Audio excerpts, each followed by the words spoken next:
that end of that song comes up, I like to think of someone like ringing out the cymbals, and then they just go point at me. We're in this weird box this week. I did something to the setup. I don't know what it did, but now I'm in this. They're trying to keep me in a box. The show's about not being in a box, wife. The show is about trying to think outside of the box to help teachers be the teachers they're called to be. If you've not been here before, my name is CJ Reynolds. This is Real Rap with Reynolds, which just means real talk with Reynolds. That's what my boys call it, Real Rap. And what we're trying to do is meet with one another on Sundays and help each other get ready for the week. So we will take any question that you have, me, and guess what? My somewhat unwilling co-host, my wife, will answer any question that you have about, look, it's school, but it's life also. So like, whatever you have going on, please, you can just drop a question in the chat on Facebook, Twitter, or YouTube. And we'd be willing to get down with it. Yeah. You want to start? Let's just jump into it this week. All right, we got questions on deck. Let's go. All right, our first question. Let's see what it looks like when we put it up on the screen with this little box. Let's do it. Oh, look, it worked. All right, is Stephanie Henry. It's a two-parter. Like I'm hidden now, though. I know you're mini. You're tiny. Go ahead. All right, she's asking. I have been told by admin to have a better work-life balance. I need to set better boundaries. They're the ones crossing that boundary. Unnecessary meetings during my plan, etc. I'm exhausted. How can I keep these boundaries better? Help, I'm going crazy. Work only contract hours, but here are 100 more things to do, and nothing is organized from top down. Tech is a disaster. Oh, goodness. All right, so I'll give you. I guess I'll give two answers. Edie's really in my head from last week when we did a boot camp. We did the back to school boot camp last week, and for part of it, for folks that like got all the resources, like one of the things was like 10. How'd she word it? Like 10 eternal questions that Reynolds has to answer every year, something like that, right? And there were my answers, and then there was the Edie answer, and Edie was like, I would never. Like, I like what you're getting to, but I say this much, and part of that's on purpose, and because I want kids to know that if you ask me a question, I'm going to sit here and answer the whole thing. I'm going to give you the whole life vision for what you're talking about here. And so I'll do both. And I also know that my personality doesn't fit everyone. But so first, Steph, when I think of stuff like this, it's look, I'm just gonna say it. I just don't do all the stuff I'm told to do, right? I just don't do it because there's stuff that is important and there's stuff that's not important. If you saw like the recent video I put out, don't do it because you're just. That's me. Sorry. I was in the middle of it. Now I could think I interrupted myself. Sorry. Is this idea of like, when folks give you things to do doesn't mean it's important. Some of it's not even important. As a matter of fact, I'll tell you. This is probably not good professional advice, but maybe it is. If I get emailed something to do, I just ignore it. And until like the second or third, when they'll be like, hey, did you get my last email? I'll be like, oh yeah. Sorry, man. I opened it. And then like, I saw it, but I just like wanted to see, I tell people this too. I wanted to see how important it was to you. And so that's one of the things is that just because I'm given something to do, I don't do it and so last year, I worked with some of the worst people I've ever worked with in my life. And part of the problem was they put everything on the teachers and they just kept adding on and adding on and adding on. And so I asked in a meeting one time, I said, hey, I would love, they're like, does anyone need anything from us? And I said, I would love to know with all the ongoing and compounding responsibilities that we've been given this year, I think we should have a meeting because if you all are handling all of these responsibilities yourselves, I would love for leadership to stand up and kind of walk us through like what that could look like. And that was a little bit tongue in cheek, maybe a little bit passive aggressive, but in all honesty, I was really asking like, yo, if y'all have it figured out, like I can't figure out how to balance all this stuff. And so when I didn't do something I was supposed to do, thank you, love. You're welcome. When I didn't do something I was supposed to do, I would just let them know, look, hey, I get what you're saying, but like, let me lay out my week for you. Here's kind of what I'm working with. And I don't see a way to get all that stuff done. The other problem is that we found last year was some guy that was like came in as like the new curriculum director decided that we should do unit plans and start working on like essential questions and building out these thematic units and all this stuff. Like teachers were supposed to do this, even though curriculum director is supposed to do that. He had no idea that we were being made to do weekly lesson plans. And so for everyone, and I'll tell you what, I just didn't do the lesson plans. Like they were like, well, how come Reynolds doesn't have anything in his folder? And I said, because I'm not doing it. Like I've been here for 16 years. I teach the same thing every year. And me taking what I do and putting it in a format so that it feels good to you, so you can give it to the state or whatever the hell people do with lesson plans, I just decided not to do it. And I didn't lose my job over it. I didn't get in trouble for it. I just kept getting told like, hey, you got to remember to do lesson plans. And so some of that is kind of where I come from, right? But it's like, I think the other answer that is maybe less defiant, depending on, this is like choose your own adventure. You could go either way, is really getting, I think sometimes it's really getting clear about our time. I think that there's always ongoing work. We will never catch up as teachers. You just can't. That's like saying like, oh man, I finally got to a point where like, well, I guess you can finish raising your children, but like, it's like you have to get real clear that like, one, there's always ongoing work. There's always unfinished work. You can never get it all done because the best teachers are going to find more work. They're going to make the lesson even better. Oh, I have 5 more minutes, 10 more minutes, and not extra hour here or there. I'm going to make this even greater. And the other thing is getting real clear about your time. I think, and I'm not saying that this is your situation, Steph, but like it bears mentioning that I think if we look at our hour to hour, like if you were to do a journal on your time during the day, how much time are you wasting? And I don't mean that doesn't mean like you're doing stuff that fulfills you, right? Like there's wasted time and there's meaningful time. For me, there's in my business, there is meaningful time on social media and there's, ooh, look at that rabbit. Let's chase that one for a second. There's meaningful time in my garden when I'm like pruning things and watering things. And then for the last couple of years, I didn't do it this year because I know it's a time suck. I got real into pulling weeds in my lawn and it took forever, but it was really cathartic and I really liked it, but it was like a total waste of time, man. I just got left with a whole bunch of holes in my lawn. So what I'm saying is like, it's really getting clear on what you're spending your time on. And are you doing that in some sort of meaningful way?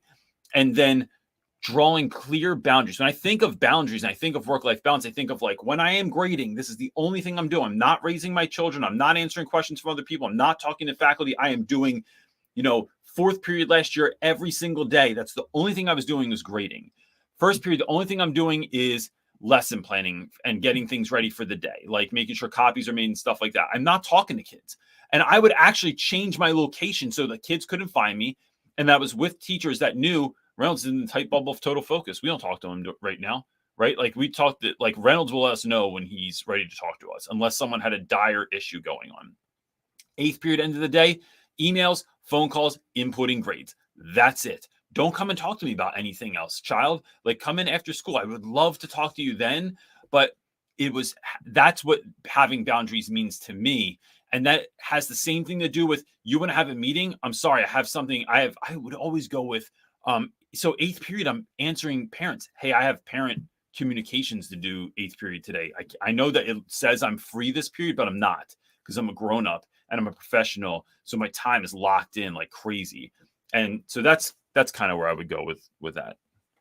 Good answer. Question. It's a big one. That's a big answer. It is. And it's like if it's one of those questions where like if you know all the stuff that's going on, you're clear on it. Like it's situational too. There's some nuance to that. Okay, our next question is coming from Sophia. She's asking, I found out this week that I am moving schools and I will be split between 2 different schools this year. Does anyone have any tips on staying organized between buildings and rosters and things? That's a tough one. I know when I was in Camden. Told them no, they tried to make you do it. Yeah, right? They started another campus where they wanted like seniors to go, and then some electives were being taught there also. And this was like Camden's not that big, but it would have been hard to get to 25 minute drive. Camden. Yeah. So I said, well, how do you expect, I'm curious how this is where I go, right? I'm curious how you expect teachers to go from one place to another. Like in your mind, like how is this working out? And I was told, well, you're just going to go on your prep period. And I said, well, yeah, but that's my prep. Like, that's why I'm like prepping. Like there's like, they call it that because you're doing a thing. It's not my drive period. So I'll do it, but you got to take a class away. And I want money for gas. And I want money for I want you to like, this is my car. Like, unless you're going to drive me over there, like you can rent me an Uber or like, get someone from the school to drive me. That's cool. But it was just putting back on them and saying like, sure, that's no problem, but here's what I need if that's going to happen. And then they said, no, I was going to drive my own car during my prep. And go ahead. I want to say John Lopez had a really great answer. He said, like, if you're splitting schools, ask if you can have 2 sets of materials or essentials at each site, so you don't have to be like dragging them, running them back and forth. Yeah. So I just told them I wouldn't do it, and that was fine. And then they didn't know what to do with that, and then they found somebody else that was going to do it. So I think I would do exactly that. I would have 2 identical sets. So know what your most crucial supplies are. And don't lowball yourself either. Like if you need stuff. No, always go over. I mean, that's like go over what you're looking. need. I think what we're looking for. I think teachers miss this point. This is a really good thing to think about. We want to reach is no. We don't want to reach yes. Facts. Right. So when someone says last year, it was there were so many teachers quitting. They were like, Reynolds, we need you to pick up a 6-period class, like an extra period. So you're going to teach 6 out of 8 periods in a day. I said, all right, no problem. It's going to cost. So I divided it up and I forget what I told them. It was like, it's like $15,000 or something like that. And they were like, what? No, we have like a $2,500 stipend we can give you. And I was like, no, well, like if we divide it up, like whatever my classes were, and I'm totally making up $15,000. I have no idea. Like, I forget what it was, but it was on par with like a number that felt a little bit absurd to me, but it was like, no, it's going to cost it, but that's what I would call it would cost you. Like it's $15,000. And they were like, no, we're not doing that. I said, all right, well, I'm sure that you can find someone. If you can't, and you want to come back to me, just let me know. And so I know someone else, that person that ended up taking the class tried the same thing. They finagled and they didn't get 15 grand, but they definitely didn't get $2,500. It was like a lot more money than that, because when we're asking for things, I remember this scenario. We're looking for no, right? And then no gets you to, all right, well, what can you do then? Like, what are we talking about? Don't come at me with that low ball offer, but what can we get? So if you're looking for, it's like, sure, I can do that, but I'm going to need a designated, whether it's a classroom or not, I need a designated storage space. I need these supplies to be able to do it. And so you're not just saying yes. We're not beholden to everyone else's hopes, wishes, and dreams as educators. Although educators act like this a lot of times, we're human beings. And I'm not here just out of the goodness of my heart. I'm here to teach kids. So if my job and to do the work that I'm doing for already the low price that I'm doing it for, I at least need these supplies, these essentials, this time to be able to pull this off. And it's like anything else that you do, whether you go to a yard sale or you're buying a house or you're buying a car, we're looking for no. How much can I get this car for? How much am I willing to pay for this old Hamburglar doll that you have at your yard sale that I'm excited about? And so that look for no, and then figure it out in between. And that's where I would start. Great answer, Lopez. This box is killing me. Just saying. You look so good in a box. Oh, Thanks. shoot, I was not looking for our next question. Yeah. It's all right. Oh, got one. Let me talk. Good old Wendy. Wendy's asking, how would you motivate the most unmotivated kid in the room? Oh, man. I love this question. I love this student. Does it matter? Let me ask you. Does it matter what grade? Like if you're... No. Okay. All right, go. One of my favorite things about kids is kids' ability to dream. Kids dream so huge, which is why most of my freshmen that I teach will tell you when I say, what do you want to do? It is either, most of them, it's either NFL or hip hop artist. And then there's a couple other kids that are like doctors, lawyers, and then you look at their grades and it's like so let's talk about this. You have a 4. You have like an actual 4%, which means that like you actively do nothing. It's not just like you have a hard time. It's like, no, you are doing no things. Unless something happened on accident. It looks like you accidentally handed in an assignment at some point. That's why you have a 4%. I think the wonderful thing in those moments is those kids know they're not kidding themselves, right? They're kidding themselves in that they think they're going to explosively somehow become a lawyer. But what they're not kidding is that, or what they realize is that they're not doing work. Like they'll tell you, like, it's not like a kid that has like a 61 and 70s passing. And they're like, no, I am trying. And that's arguable. Maybe they are trying. And maybe that's a real conversation you have to have. But in situations where kids are doing absolutely nothing and are wildly unmotivated, I think that there's 2 things to do there. One, you have to get to know that child, and you have to get to know, is there something else going on that would be stopping that student from finding success in your classroom, right? Maybe there's some sort of trauma that's not being dealt with, and you need to help children unpack that so you can help let the proper people in your school know about that, whether it's a counselor or the school therapist or an administrator, something like that. So help like that's actually needed can come in, right? Maybe that's, I really can't read. The numbers look all crazy when I look at them on paper. Maybe it's a processing issue. So like maybe there's something there that needs to be tested for, that needs to be checked out, that's going to get that student the professional help that they actually need. The other thing that's going to do is let you be in the know about what's going on in that kid's life, right? So like whether it's my dog died, or we lost a basketball game, or my grandfather's sick again, or my mom doesn't love me, or whatever it is, you're in the know.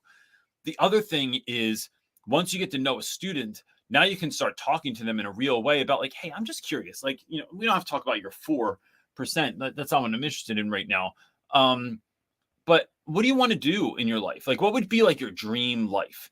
And then having kids scale that out, right? Like to like an incredible degree where like, I don't want to just know that you want to drive like a Bentley and you want this house and you want to own, I don't know, like a horse.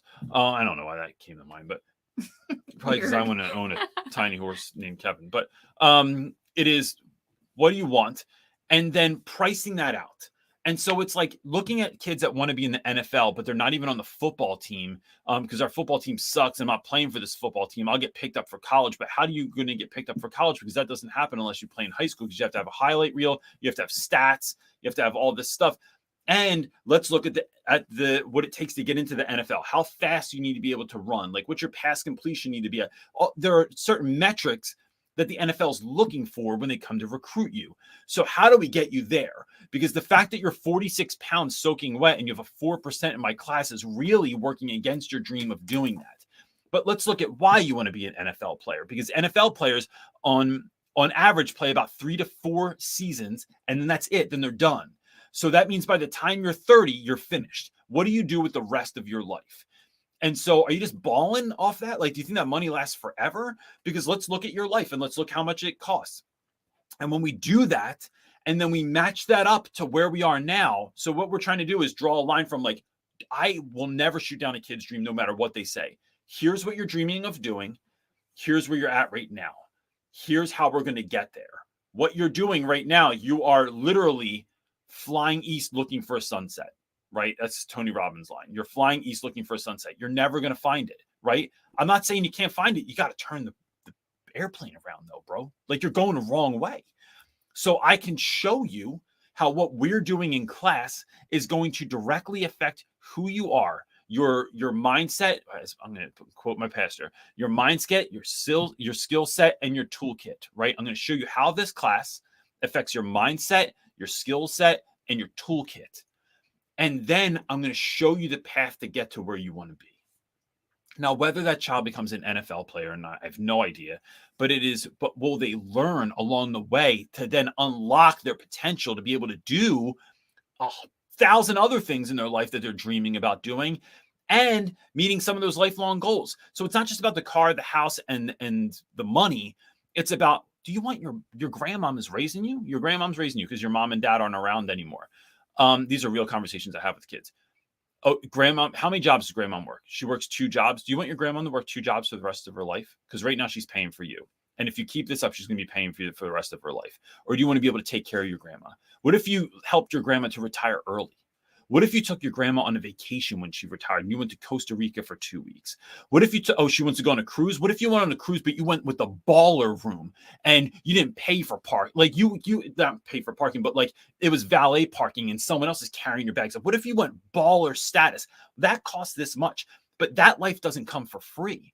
So let's figure out exactly what you want. Do you want to take care of your brothers and sisters? Do you want to help them move into college? Do you want to buy all the stuff for their dorm rooms? Do you want to have an extra bedroom at your house? Because you know at mom and dad's house, things get a little rough sometimes. Now your brother has somewhere to crash, but it's not some like couch. It's like a nice room with a nice bed, with his own TV, with his own stuff. Like it's helping kids dream that stuff out.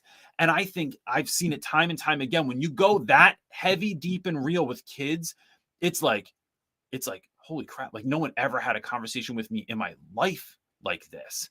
Now, what we're doing in school, I don't care if you don't like Latin. I don't care if you hate calculus. I don't care if you don't know what civics is. Now it's a game. But it makes sense is what it did. It's like, I think sometimes it's so confusing. Like life is so confusing to kids. And it's like, what am I doing all this for? I'm just being told and shuffled. What do we have to learn this for? Like, because you want to win. It's like, but nobody and ever there's other reasons. That. I'm not saying it's the only reason you should learn to do algebra. But that's a really big motivator, right? Like for the kids, like your question for Wendy, it's like, how do you motivate the most unmotivated kid? It's like everybody has a want and desire, right? Yeah. Everybody has a want and desire. It's like figuring out and showing them like, no, these skills and things that we do are like the way to get there. Yeah. They don't just magically happen. No, you have to work for them, but they are obtainable to everybody. And get there fast. Yeah. What are you gonna do? Fail out of high school, go back for your GED, then you got to go to community college for 2 years. I love that. And it's like the answer is never anything other than just the work. It's like stop looking for the shortcut and just do the work. But no, the mentors are there, right? Yeah, like use your teachers. You connect with these people so you can get there fast. It's the reason I'm in this mastermind right now. Yeah. It's like I want to get to the end result as fast as possible. I don't want to figure it out. It's like you pay to expedite. Yeah, it's the reason I have a phone with Google Maps. I didn't want to, when the kids and I went to the skate park yesterday, what did I want to do? Figure it out, stop and ask for directions? No. Right. I'm trying to fast track this stuff. All right. You can tell we're passionate about that. We are. Oh, yeah. All right, let's go. All right. Summer Hayward is next. Awesome. She's asking, I'm in a new district this year teaching history and theater. I'm also finishing my master's in history. Any tips on balancing writing my thesis, small book, and everything else? Pause before we start. I just want to say also down further in the comments, she said that she wouldn't have even had the courage to really move to a new district if it wasn't for like this community and kind of what we talked about and the things that we have. Summer said that? Yeah. I love it. So I love it. I hope it's a great year. She's so excited. It's a year of growth for her. Yeah, like I think it will be in a new place. So awesome. That's exciting for you. So look, that's one part, right? Is like, you're going to be able to live off that energy a little bit. I don't have my master's. I didn't even go to college. No, I'm just playing. But what I can think of, Heather, oh my gosh, I'm all over the place. Summer, is that when I was writing my book, it was difficult. It was really difficult for me because some days I felt motivated, some days I felt inspired, and some days I didn't. What I did was I set aside time every day to work on it. It was the only thing I was going to work on.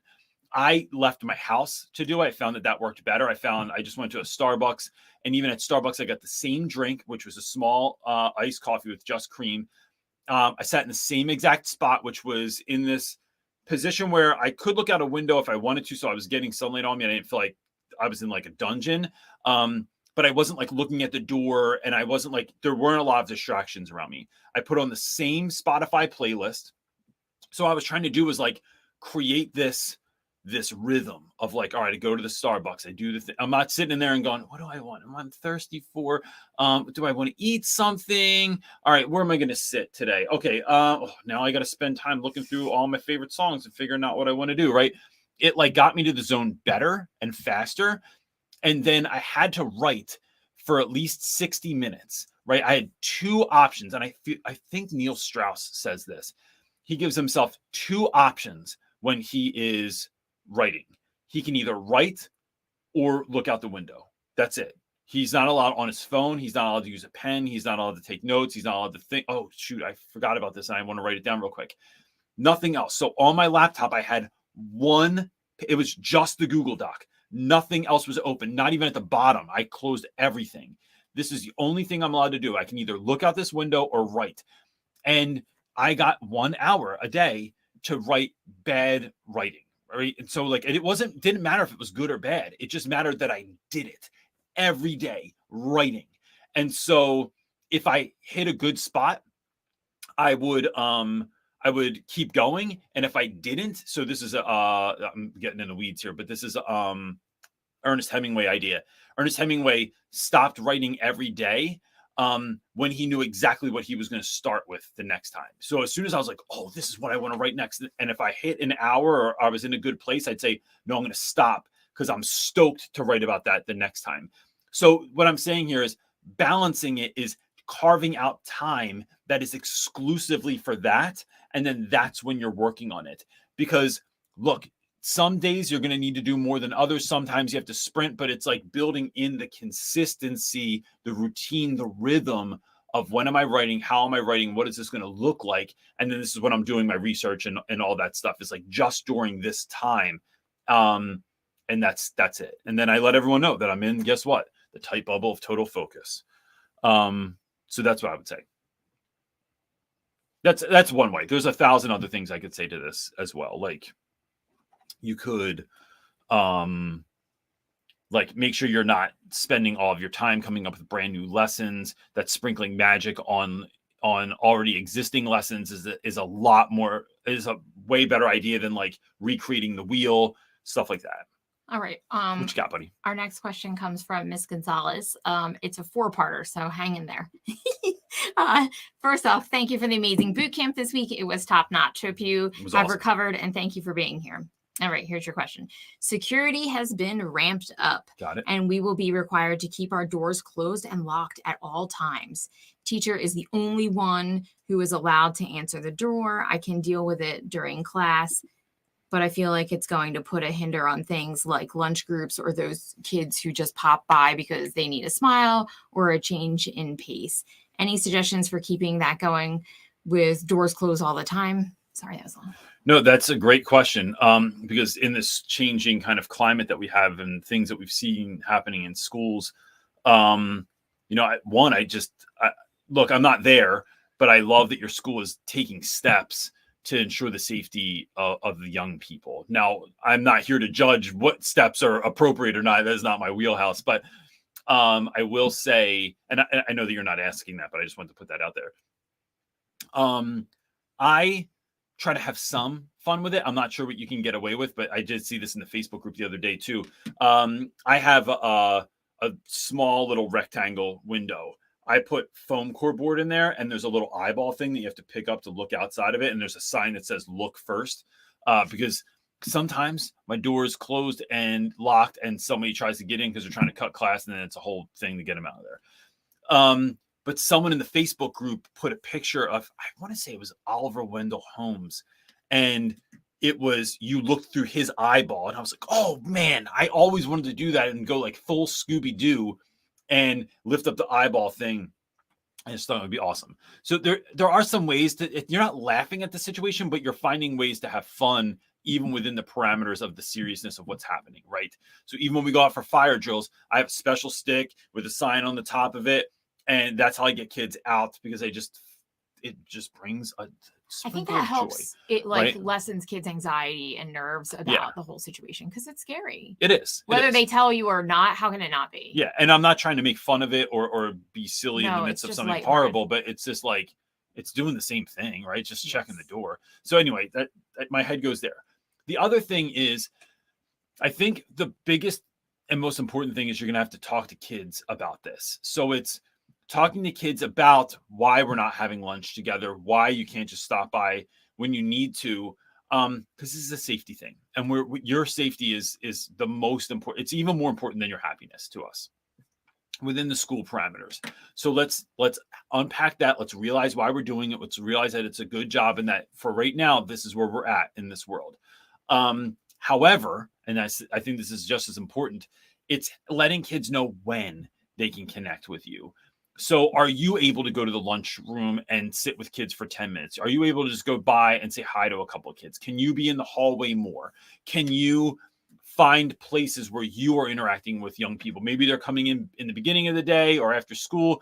If they're not allowed to just bang around in the beginning of the day or after school, like maybe you can sit outside for a few minutes and say goodbye to kids. But what you're doing, and you're letting kids know you're doing this, you're actively looking for places and spaces to engage.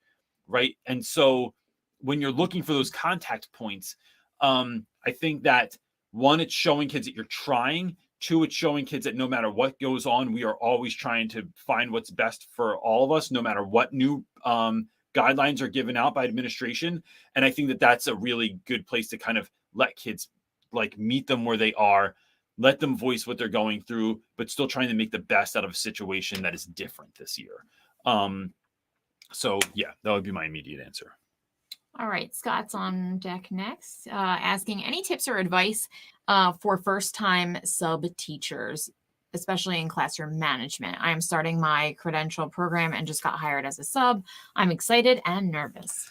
So, Scott, first of all, if any of one in the chat has had a successful substituting experience and you can answer this, that would be awesome.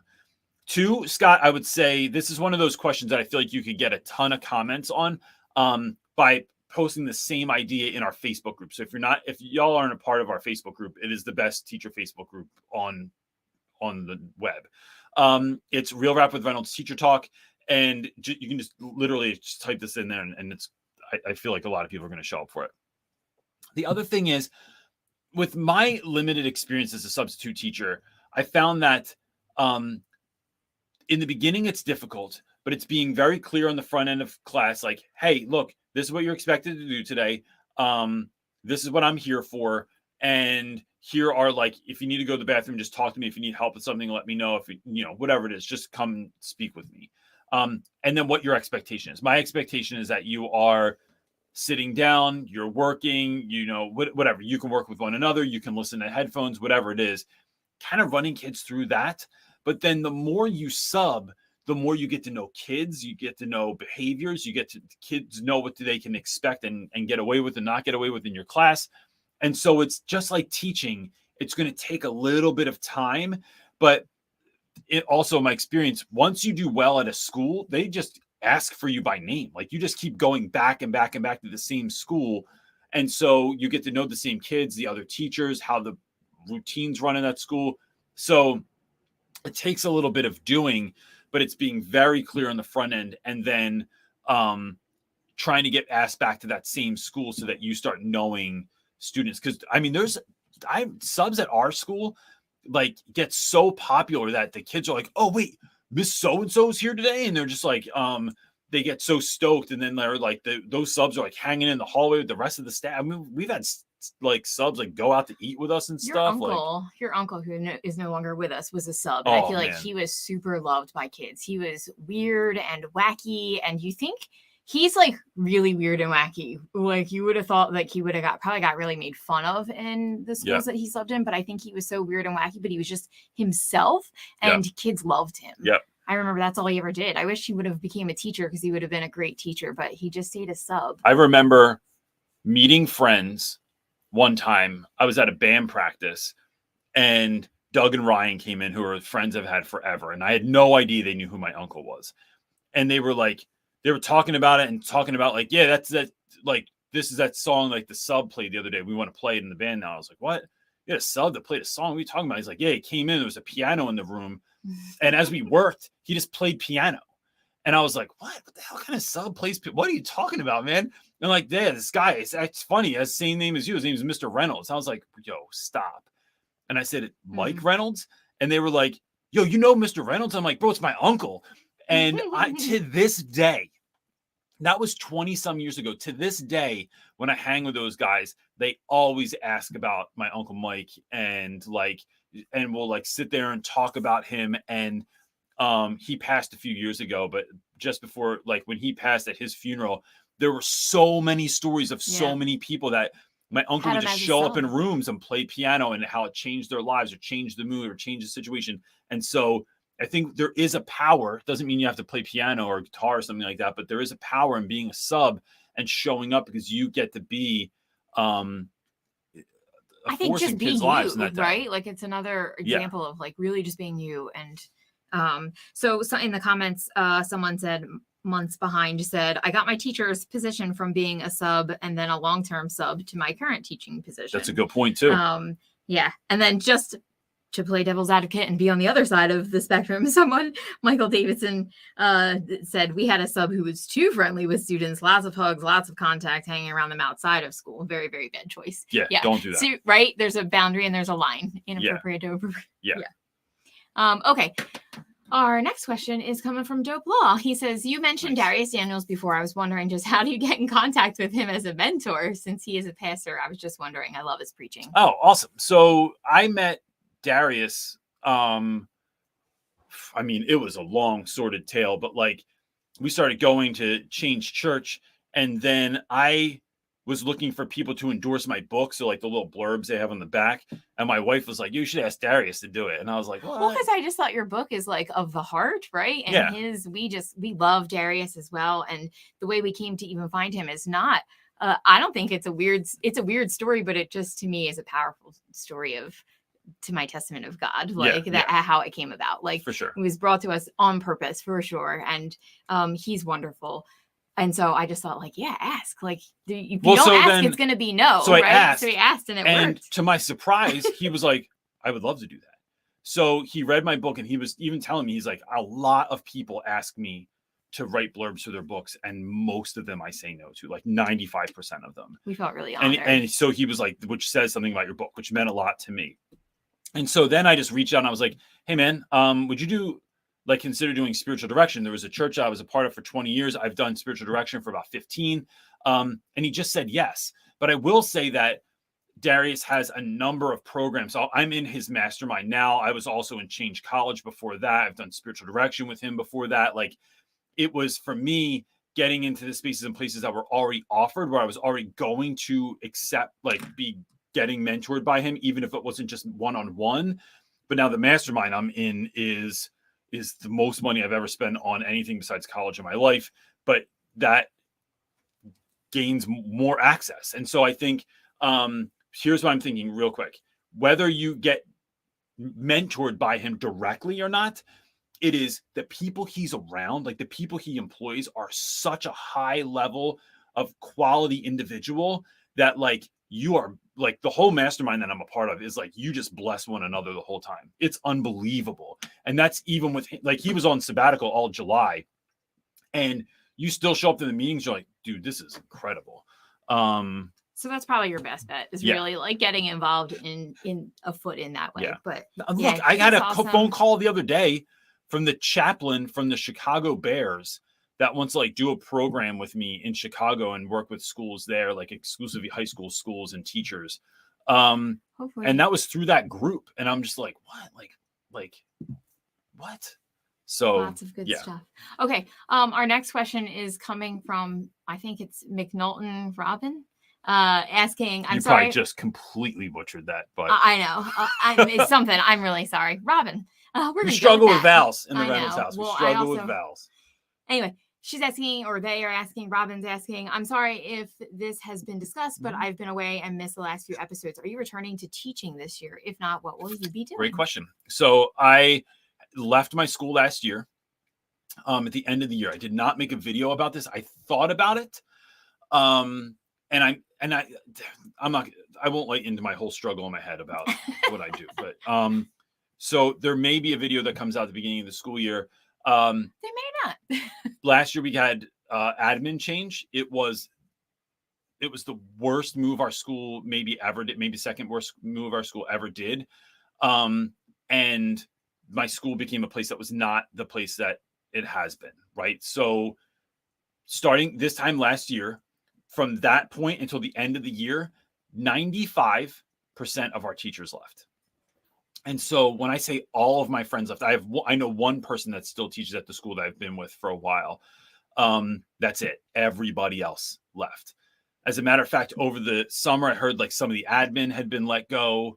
And so it became a place that was, I would never, even if I was going back into the classroom this year immediately, I wouldn't do. What I found last year, though, was that so the irony in this is that I left, but I'm focusing on teacher retention. Teacher retention is deplorable, right? And so we started thinking about, what if we did this full time and we could scale it to really help to take care of teachers, right? My focus has always been on students, but when I think about, instead of just harvesting fruit, what if we start planting seeds? What if we start putting out an enormous amount of content, creating resources for teachers, and I'm not just talking about worksheets, I'm talking about stuff that we want to do for teachers to help bless teachers that might not be getting blessed by their schools or their districts or their communities already.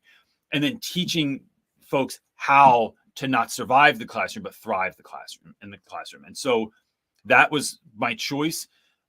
Look, I'm a religious dude. I'm a Jesus-y guy.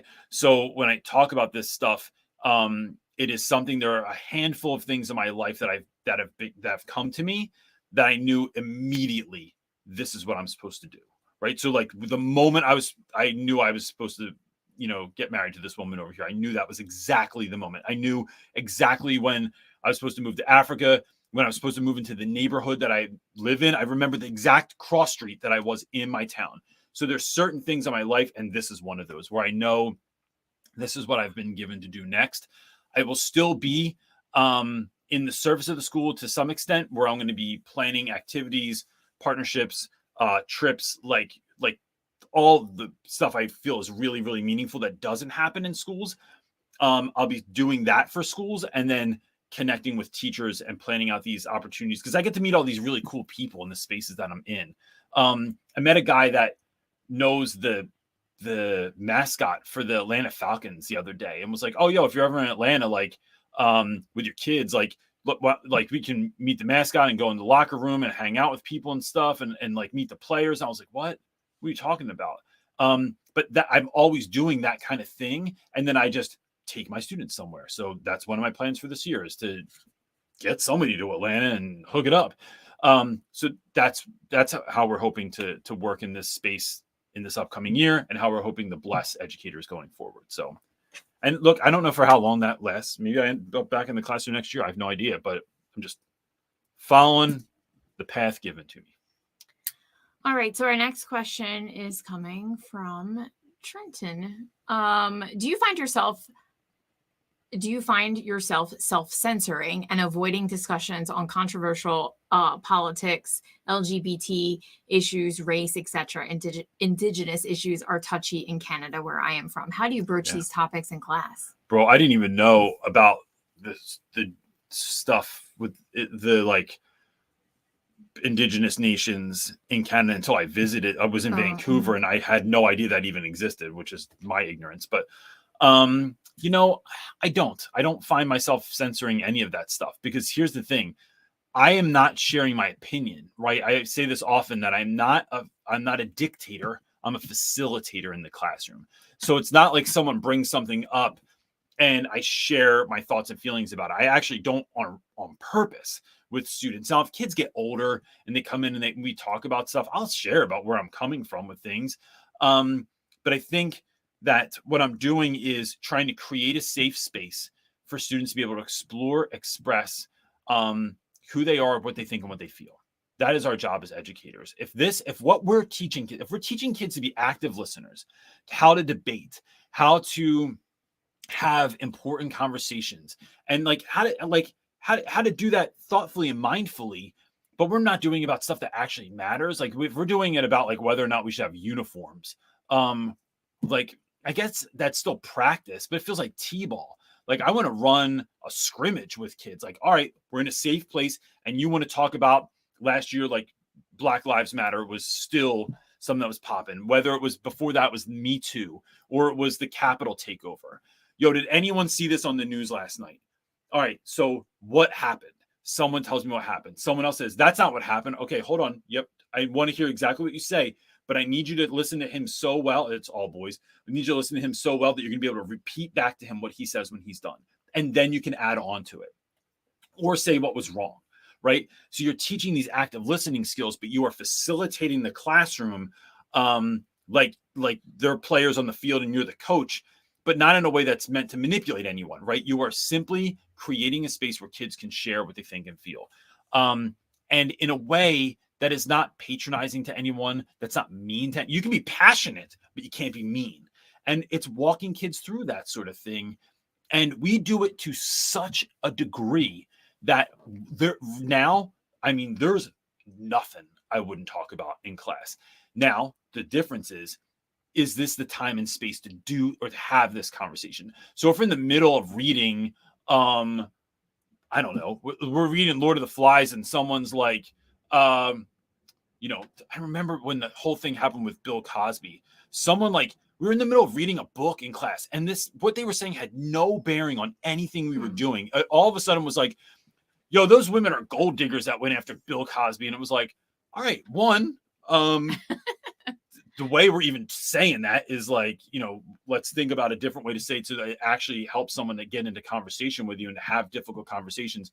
But two, dude, we're in the middle of reading a story and you're talking about gold diggers and Bill Cosby. Like, this isn't the place. So let's put a pin in it. We'll go back to it. And even if that's me just having those conversations with students individually, because not everything is for the whole class. I love doing that stuff. Love it, love it, love it. All right, our next question is coming from Tamara. I teach 7th.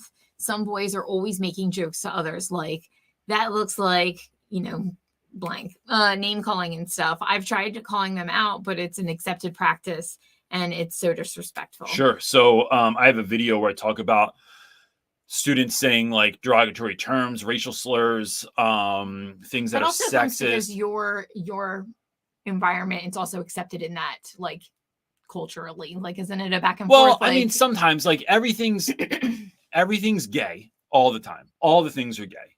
Reynolds, you have a pencil. My pencil's being gay. Okay. Stop being gay. You ate my chips. Now you're being gay. Or it's everything is pause. So if anything, we're talking 14-year-olds here, right? Anything can be remotely perceived as sexual. It all of a sudden pause. It's just like, oh my gosh, I swear to God. And then like, usage of like, so, I'll keep it clean because I don't know whose kids are watching with them right now, but like, we all know the words I'm talking about here, right? And the kind of things. It is, there's a thing here, right? So some of it is kids being kids, right? It's just kids doing dumb stuff, saying dumb things, right? And so you address it. But if it is this ongoing thing that's become like part of the culture, part of the fabric of the school where this is what we're doing, I think it's stopping kids and having a real conversation about it and saying like, there's two ways I do this. If someone says that their pen is being gay, right? My pen's gay, it won't work. All right. So I don't know if you know this or not. I just literally talk to kids like they have no idea what they're talking about. I don't know if you know this or not, but a pen can't be gay. Let's break down what it might mean to be gay. Now I see what you think you're saying, but you're using words that don't apply to the situation to describe something that's going on. So going forward, you could say your pen's not working. You could say but you could say literally, like, I'm not saying you should do this, but you could say this pen is being a piece of shit and it's not working. That actually, that's not appropriate for the classroom, but I would understand what you're meaning.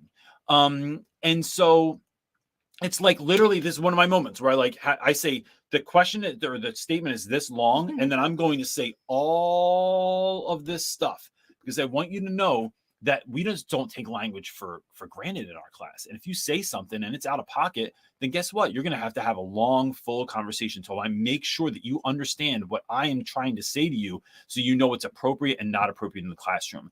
It's about talking to students about the power of words as well. And so, look, you don't have to be about it to be about it. So like, let's just say someone out here is not about LGBTQ plus community, right? But are you about kindness? Are you about meanness, right? So it's like calling someone a name because they are gay or because they identify as something, right? If someone calls someone a fag, right, I'm going to stop it and go, like, and that has nothing to do with my beliefs, right? I'm not even going to share right now what my beliefs are about this situation because it's not even the point. The point is you see someone doing something and is it the right thing to do? And so if it's not, it's stopping class, it's having a conversation. And I will have that conversation again and again and again and again. But does it need to happen with the whole class? Because sometimes it can feel like, well, the whole class was doing this. The whole class was laughing. The whole class was, was saying this. Were they, or was it like 1, 2, 3, 4, 5 students that then you hold back? Then they get like, you can say detention. It's really just time with me after school. I don't do detentions where you just have to sit quietly. It's having these conversations, because what I just want for my students is our classroom is a safe space for everyone, right? It is a place where kids can show up, be who they are, and that in that safe space, we can talk about anything, but we're not allowed to just be mean to one another. I just won't take it. Now, sometimes I teach all boys and they say stuff to one another that's out of pocket. And you can just go, bro, what? Really? For real in here? And they go, my bad, Ron. I know, my bad. And it was just like, their brains aren't finished developing. They say things and do things out of nowhere. And you have to help them redirect, but it is constantly having that conversation. A really good word that I was given at one point was leaders are repeaters. You have to say the same things over and over and over again. But you help kids get to that place. And so I think that that's a really important piece to that conversation. Summer had a really good comment. She said that she has conversations about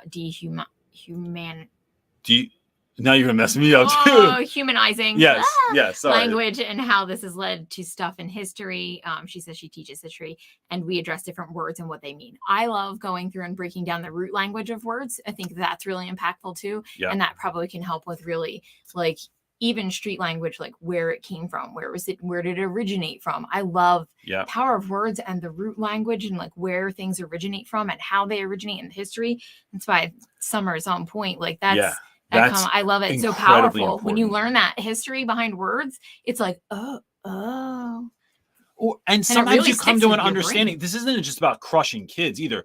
It's about treating kids like they're adults. And how few students actually get to have a full conversation about something like this and not just be told what they're allowed and not allowed to do, but giving them space to voice their opinion, to talk about it, talk about what they meant, even if it's not right, even if it's still mean. It's walking kids through the process and giving them a voice, giving them a place to speak about it that still is safe.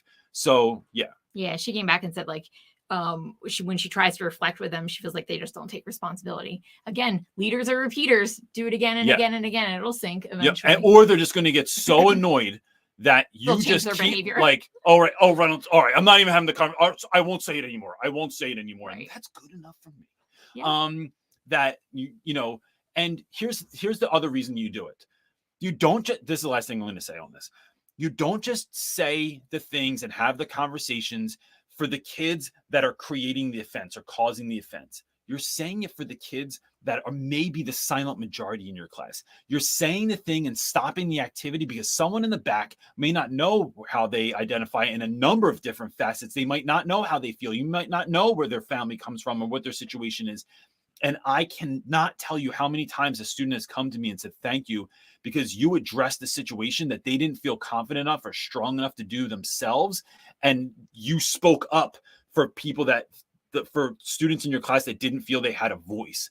And that, I think, can't be done enough. Mm. All right. Our next question is coming from Miss L. It's a two-parter. She says, I watched one of your videos, and one of the things that you were saying is something like how after the pandemic, kids thought that there were unlimited time to get stuff done. Oh, we know where this is headed. Let's find the other part. Part 2, I have also noticed many students seem behind in socio-emotional and EQ development. Have you noticed the same? Yeah. Anxiety's through the roof right now. And so, the funny thing is, I was talking to a friend the other day, and I won't name her on here in case she doesn't want to be named, but she was saying that like last year and a half, at post coming back from COVID, so not post COVID, but like certain schools went back earlier than others. Their school was so focused on SEL. It was all social emotional. It was caring for kids, putting kids first. And now all of a sudden this year they got like punched in the face with our old favorite word, rigor. And like it was like social emotional went out the window. Like, oh, you're good now. We worked for a year on that. You're good. And anyone that's ever been to therapy, like you can go for therapy for a year and feel like, oh my gosh, did we ever even get to any places that like I like just told you my story after a year. Yeah, Right? It right? took like us a year to just unpack. Now what do we do with all the dirty laundry all over the place? So I have noticed that a great deal. And if you think about it, like, kids that were out of school for a year and a half, like they missed all of that social emotional time. And like I see it in my own kids that like the anxiety of going out, the anxiety of being around a lot of people, the anxiety of talking to folks, like there's so much of that. I just want to say, I think we forget that that children that are of school age are still developing like hormonally. And when you have something as dramatic as the pandemic that we all went through that impacted all of us, not just children who are hormonal and still growing, but that section really suffered, I think. It was like just the perfect storm. And I see this within our own children who are at this age and still really going through the puberty process and hormones.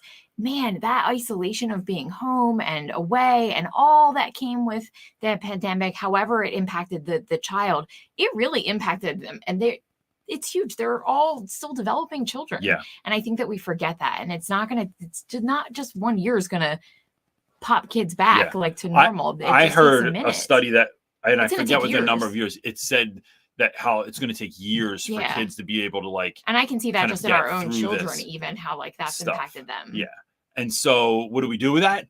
I think we meet kids where they are and we help them to get up to where they need to be. We love, I think too often we forget that we need to love children for who they are, not for who we want them to be or where they're supposed to be.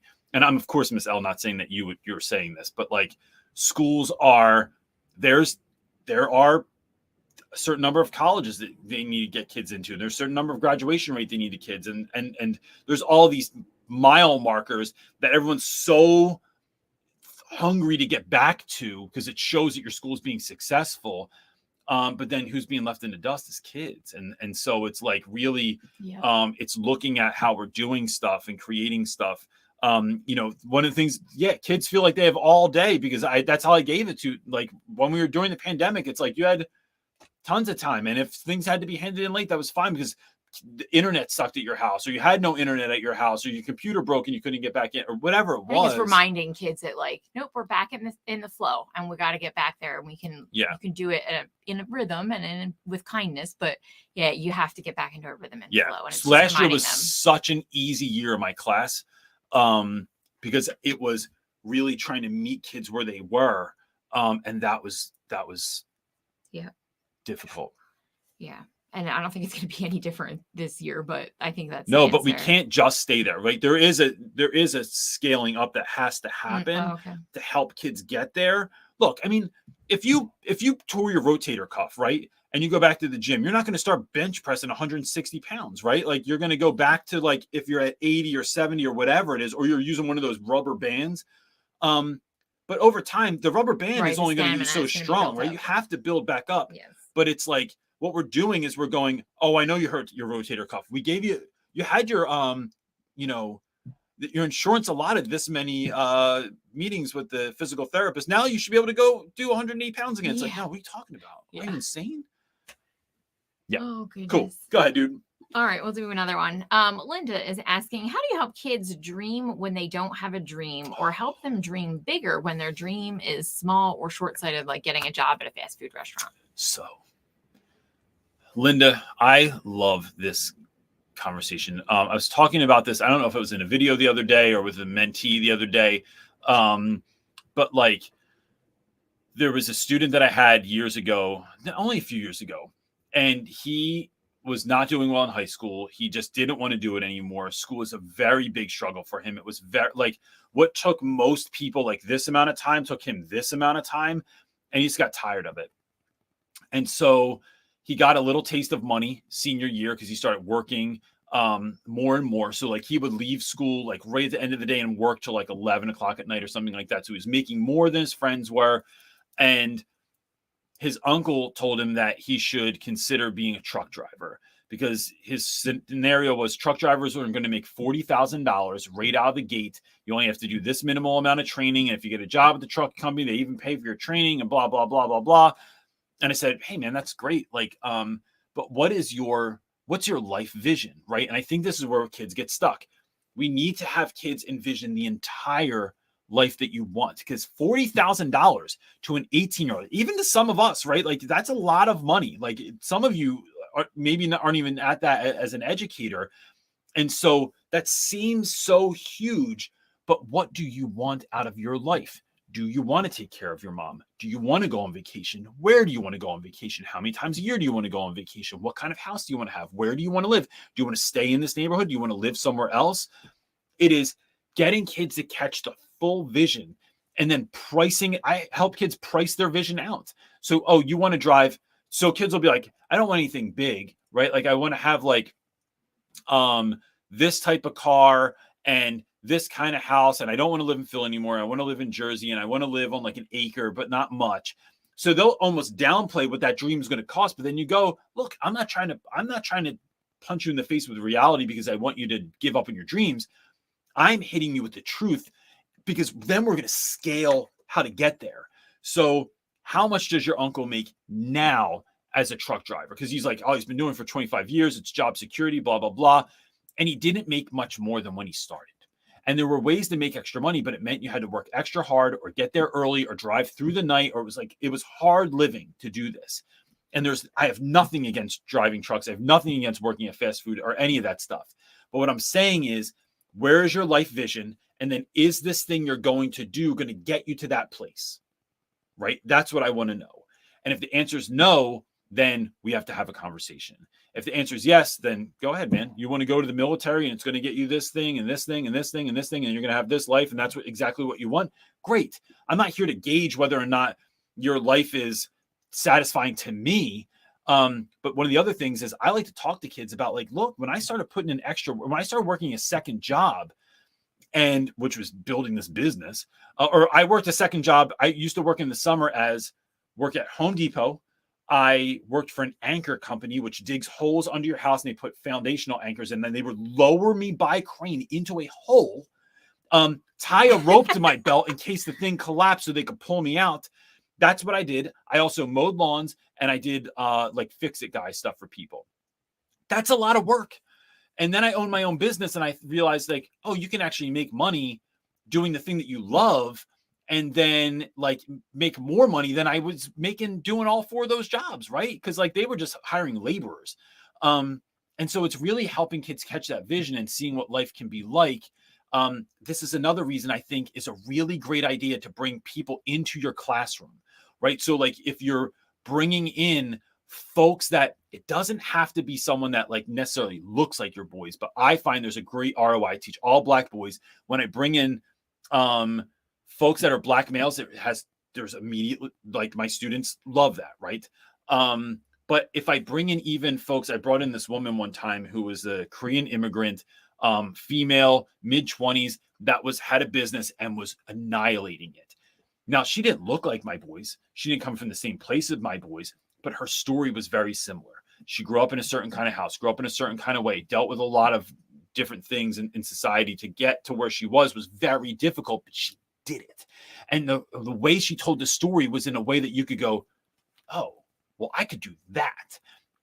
So it's connecting with folks in your community, taking your students on trips and getting them a taste. You know, in my first year of teaching, not to go on with this too long, but when we would go on class trips, we never used to go to like Burger King for lunch or Chick-fil-A.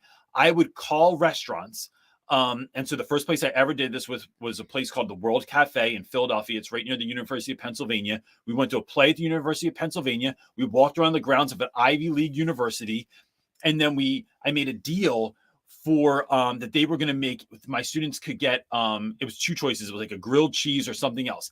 But even the way the grilled cheese came out, like even you go in, you're like, oh, this place is nice.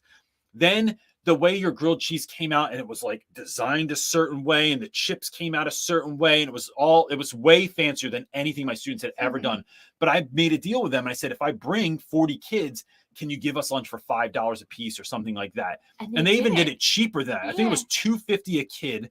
Then I got the school to pay for lunch. So it was like this sick opportunity for my kids that they got to experience something that was like, yo, this is what we're talking about. This is only the ground floor of what we're talking about achieving in our lives. Like, do you want to eat places like this? You know, like, and if you don't, cool. But I'm just trying to expose you to things that you might want to shoot for in the future. And that's when we started hooking up with like Gary Vee and Mac Primo and going to Brooklyn Circus and all these other activities and events that we've gotten to do. But that changes kids' lives because it's not just me talking, it's someone that's doing way more than I've ever done yet, speaking to young people. And that I think is the best. It's the same reason I think it's great to have college students talk to teachers that have been in the game for a long time. Yes. Because it gives them a vision of what's possible. Absolutely. Okay, we're going to do one more because do it. I feel bad for Catherine is next because you've struggled with this issue. She's struggling. She says, how do you handle when students steal from you? I have a good rapport with my students, but I had this one class who was difficult whenever I was out. I had to be out for surgery and had a speaker out, which I bought so we could use for our lessons. I was told by many students it was this one student. Admin did nothing, nor did parents. All right. So this is such a great question. I've had kids steal from me a bunch of times. One time, heartbreaking when you have a good rapport with your students, and this is why I wanted to answer. She feels heartbroken about it, and I feel because I know what you've experienced. It makes me angry. Is what it does. Like it makes me so angry. But then, so you feel the feelings, and then this is what you do. I once had a kid that knew I had money in my jacket in my room, because I give kids money sometimes if they need it. Like, or they just know you go get coffee or like whatever. Yeah. So I had like $15 in my jacket, and I was sitting in the back room of my class with the lights off, watching something during my lunch period. And so this was a day that I didn't eat. I was prepping for something. I was watching a video to prep it for class, make sure whatever. He walked in, didn't see me, and went right over to my jacket, looked through my jacket, took the money out, put it in his pocket, and left. And I didn't say anything because I couldn't even friggin' believe it. So I brought it up to him later. And he was mortified. I mean, beyond embarrassed because it's $15, right? It's like, bro, if you need $15, like ask me. And so that conversation was, look, the thing that bothers me is that not that I lost the money. Like it is that you didn't come to me and ask for help, but instead you'd steal from me. And I thought we were closer than that. So please know in the future, if you need $15 or $20, come and talk to me about it, and we can have that conversation. Because what it turns out is that, and I knew this, I knew it from talking to him before. He was living on his own, said he was living with his aunt and uncle. Aunt and uncle were out of the picture. He was squatting somewhere and just needed cash to get by, right? Social workers couldn't figure this out. Everyone, all the appropriate people were pulled in, but we all knew what was really happening, right? And so that was one way to handle it. The other thing is, even when things don't get stolen, but get broken in my classroom when I'm not there. So I'll go in and like part of the tree's hanging off, or like a table's broken, or someone drew another penis on my wall, which I don't know why everyone's always drawing penises on my wall, but it happens all the time. It is addressing those situations and reminding students. So even if you don't say anything to that kid, but that kid's in the classroom, yo, listen, before we get started, I want everyone to know this, right? Listen up. I want you to know that this classroom has been completely handcrafted, that I made everything in here, that the school gives me exactly $0 to build or make anything for my classroom. So everything you see in here came from my own pocket. How did I get that money? I worked all summer 4 jobs to be able to afford this, or this. And so I create all of this for you. I make all of this stuff for you. And I'm not saying that to guilt anyone. I'm just saying it so that we're very clear that this wasn't like the room didn't come this way. It wasn't just tax money or came from somewhere, or somebody that you didn't know. That I made this for you. And that when I do that, I do it with pride, because I think school sucks most of the time. And I just want to have an amazing space for all of you. Now, when I'm not able to be here and someone betrays my trust and steals from me, or breaks my stuff, or draws a penis on the wall, like that's stuff that I have to go back and fix. And so what I'm asking for is that even if you didn't do it, right? Like I'm not giving a lecture because everyone did it. Like I know most of you, like, there was one person or 2 people or 3 people that were involved in whatever it was. I'm just asking for y'all to look out for me when I'm not here. I would do the same thing for you. And so when I can't be here because because I had to have a tooth removed yesterday, because my daughter was in the hospital, because my wife needed something at home, because someone was sick or dying, and now I left school and I have to come back to this, it just feels wrong. I want you guys to know that I care about you more than you could possibly know. I only want a great and incredible deal of success for you and for you to have everything you desire in your life. But part of that, of you getting there, is having this class. So let's make this class the greatest class it could possibly be. And then I love that this is another long answer. it's long, right? Right, I but want it them to is know because the they full really need to thing understand without lecturing anyone or just putting it on them. It is. I want you to know where this is coming from. So one thing I will say, where she commented, she says, I never recovered the stolen item. Apparently admin had a meeting with the parents. The cops were called, but they never told me or involved me, even though it happened in my classroom. I feel like that's a really common occurrence in schools. And that happens with really certain admin, not all. Yes, of course. My admin last year, they had meetings all the time without me. My regarding you, before that, regarding issues in your classroom. It's kind of kooky when that happens. So but I want to say, go ahead. Catherine, is I think the way CJ handles it with like kind of just laying it out for the whole classroom, the person who needs to feel guilty and have like some sort of like that, they're going to feel those feelings. And if they don't, that's a different kind of kid and that's a different scenario. But at least you're laying it out so the other kids will hopefully look out for you. The other thing with admin, I would go to admin and say, hey, look, I heard this was the thing. Next time, I would really like to be in.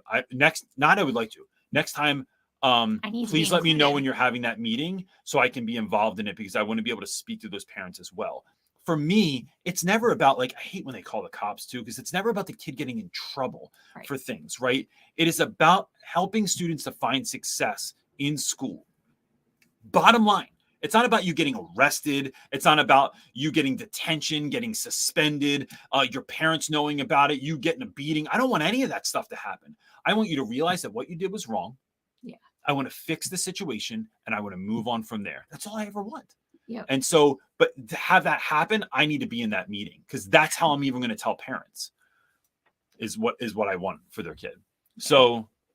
All right, that was long. Thanks for all who, in fact, I think we have more people on now than we did. Take that question now, please. In the beginning, which is always fun for me. It is. So look, before you go, I would love to just know, I'm going to put a question in our Facebook group. If you're not a part of our Facebook already, it is Real Rap with Reynolds Teacher Talk on Facebook. One of these things says it here. There it is. And I'm going to post a question today.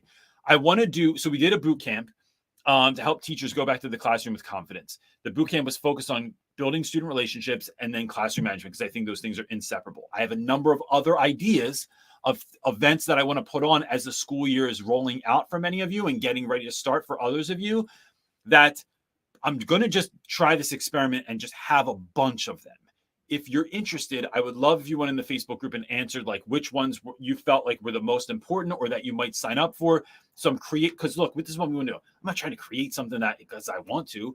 I'm trying to create something that's going to bless someone else to help them go into the classroom with excitement, with confidence, and with less anxiety, right? Like I want you to go in and remember that this is supposed to be fun.